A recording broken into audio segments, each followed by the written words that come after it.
మార్గశిర మాసం సందర్భంగా డిసెంబర్ నెలలో 4 లక్ష్మీ వారాలు వచ్చాయి. ఈ 4 వారాలు మాత్రమే కాకుండా పుష్యమాసంలో వచ్చే మొదటి గురువారాన్ని కూడా కలిపి మొత్తం 5 గురువారాలతో లక్ష్మీవారం నోము చేసుకుంటారు. గురువారం ఉదయాన్నే నిద్రలేచి స్నానం చేసి పూజ గది శుభ్రం చేసుకొని ఎలాగైతే మార్గశిర గురువారం పూజ చేస్తారో అలాగే ఈ పుష్యమాసంలో వచ్చే మొదటి గురువారం కూడా పూజ చేసుకొని ఆ తర్వాత పూర్ణం బూరెలు నైవేద్యం పెట్టాలి. మొదటగా మహాగణపతిని పూజించి ఆ తర్వాత శ్రీ సూక్తం విధానంగా మహాలక్ష్మికి షోడశోపచార పూజ నిర్వహించాలి.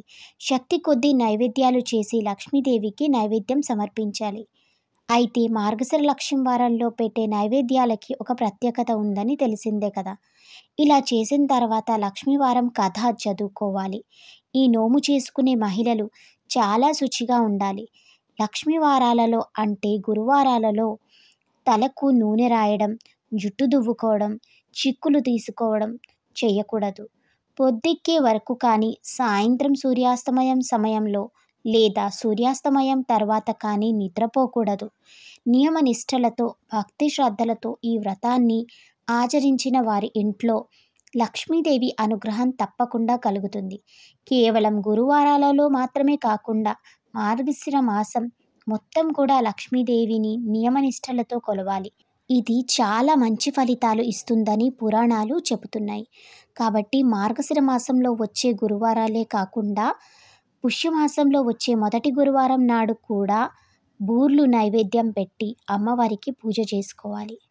ఆ రోజు కూడా అమ్మవారి పూజ చేసుకొని కథ చదువుకొని అక్షింతలు తలపై చల్లుకోవాలి. ఇక నేను ఈ పూజ ఎలా చేసుకున్నానో ఒక్కసారి చూసేయండి.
మహాలక్ష్మిని షోడశోపచార పూజ చేసుకొని మహాలక్ష్మి అష్టోత్తరం ఇంకా అష్టలక్ష్మి స్తోత్రంతో నేను పూజ చేసుకున్నాను.